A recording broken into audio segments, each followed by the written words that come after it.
Hai creators, apakah ketika kamu menjadi seorang content creator kamu merasa berat atau kamu merasa bahwa menjadi seorang content creator tuh butuh banyak persiapan? Jawabannya iya, tapi tahukah kamu apa yang menjadi terpenting yang mesti kamu persiapkan sebagai seorang content creator? Ya, betul sekali, yaitu diri kamu. Iya, kamu. Buat teman-teman semua, di video kali ini saya akan membantu membahas 5 hal yang perlu kamu hindari sebagai seorang content creator pemula. So, jangan kemana-mana, simak video ini dari awal, pertengahan, hingga akhir ya teman-teman. Dan jangan lupa untuk subscribe dan klik tombol loncengnya agar kamu bisa mendapatkan video-video terupdate dari Evian Creator School.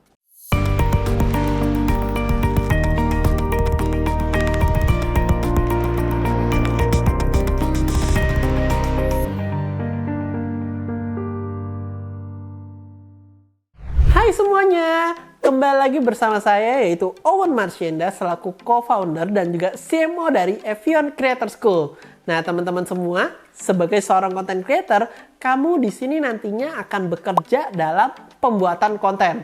Maka dari itu, sebelum kamu terjun ke dalam dunia ini, ada baiknya untuk kamu bisa mengetahui kesalahan-kesalahan apa saja yang biasanya content creator yang sudah berpengalaman itu lakukan. Sehingga ketika kamu sudah mengetahui kesalahan-kesalahan yang mesti dihindari, nantinya harapannya kamu bisa lebih produktif dan tentunya tidak mengulangi kesalahan yang sama yang sudah dilakukan oleh orang lain. Berikut ini adalah 5 kesalahan yang perlu kamu hindari sebagai seorang content creator. Ingat saja, PITAK ya. P yang pertama adalah passion. Jangan menghasilkan konten atau membuat konten yang kamu sendiri itu tidak sukai. Ibaratnya ketika kamu sedang membuat suatu makanan, jangan pernah memberikan orang makanan tersebut apabila makanan kamu sendiri dirasa tidak enak atau bahkan tidak mau kamu cicipi. Yang nantinya malah akan merugikan kamu di ujungnya. Maka dari itu, passion ini itu sudah ibarat bensin. Bensin yang dimana ini akan mendorong semangat kamu untuk bisa terus aktif membuat konten.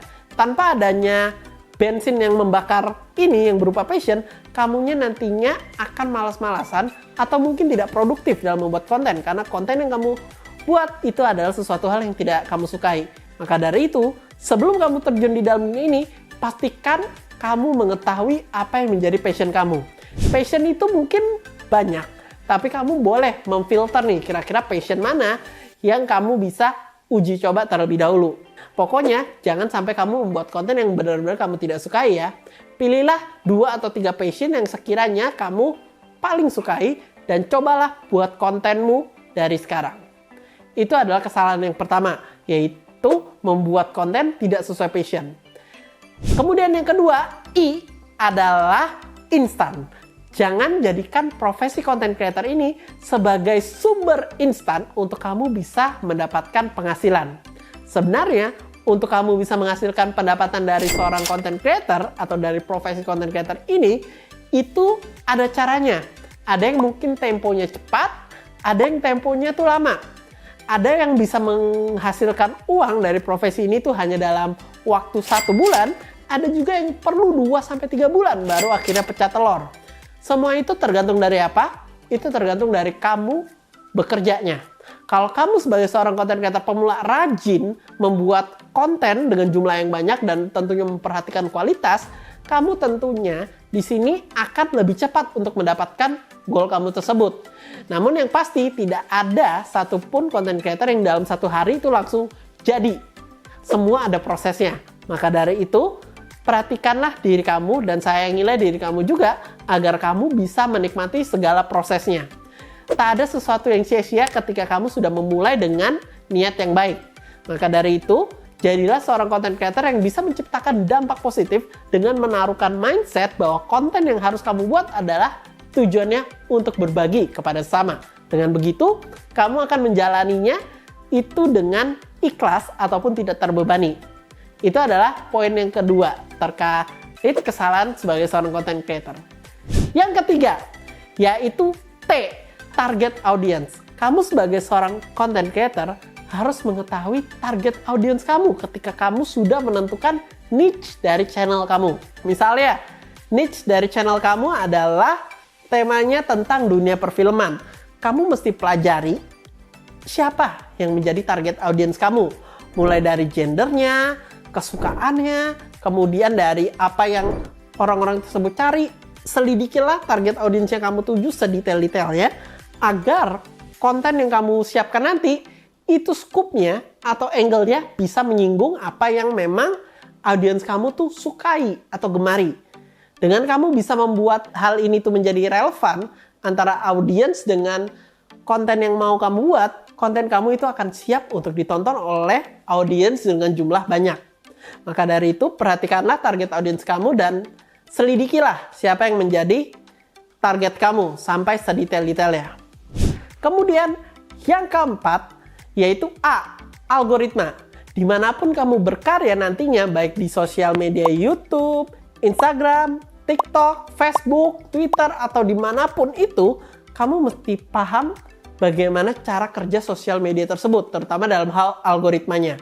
Kira-kira apa yang bisa membuat konten itu bisa gampang naik, ataupun sistem pembuatan kontennya itu mesti upload berapa hari bagusnya. Kamu bisa coba pelajari hal tersebut. Bagaimana caranya untuk bisa mengetahui algoritma?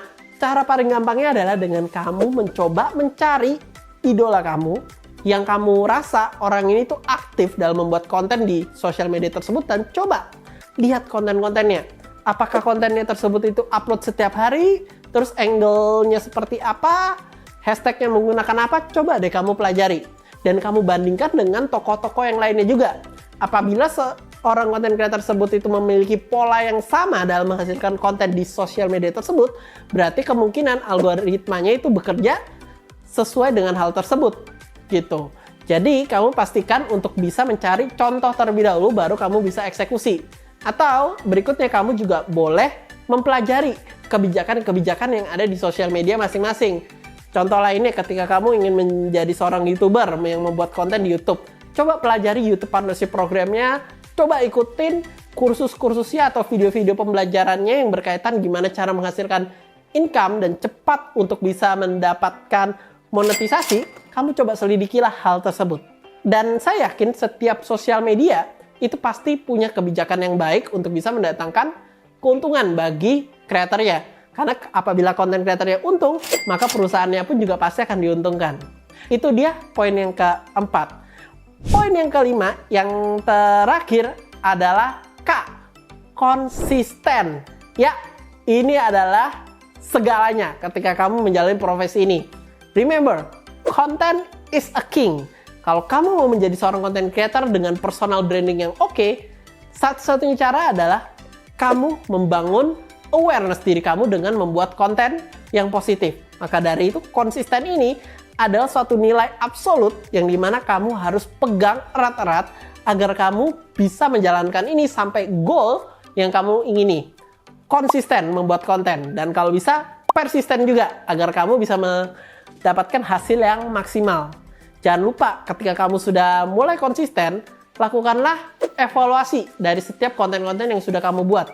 Karena ketika kamu hanya konsisten membuat konten tapi kamu tidak melakukan evaluasi dari konten tersebut, maka itu juga bisa menjadi sesuatu yang salah. Ibaratnya, kamu konsisten nih membuat konten-konten tentang dunia sepak bola.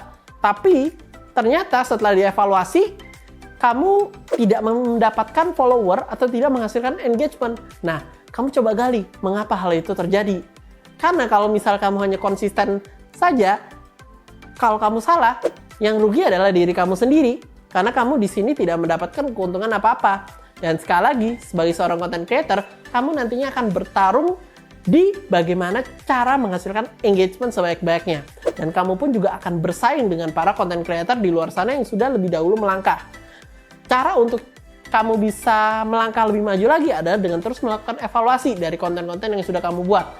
Jika ada satu konten yang ada trafficnya tinggi, maka coba kamu evaluasi apa yang menyebabkan traffic ini tinggi dan aplikasikanlah di konten berikutnya agar bisa mendapatkan nilai yang sama juga. Maka dari itu, jangan malas untuk melakukan evaluasi. Itu dia dari 5 kesalahan konten creator pemula yang bisa kamu hindari. Ingat selalu pitak ya. Pitak. P yang pertama adalah passion, kemudian I adalah instan, T kemudian adalah target audience, A adalah algoritma, Dan K adalah konsisten. Pitak jadinya.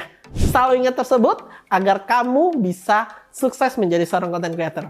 Mungkin itu aja di video yang kali ini. Semoga video ini bisa membantu kamu. Dan apabila kamu terbantu dari menonton video ini, jangan lupa untuk klik tombol subscribe, like, komen, dan share ya. Agar kamu turut serta mendukung pertumbuhan dari channel ini. Sampai jumpa di video berikutnya. Evian Creator School, where content creators start and grow. Bye-bye.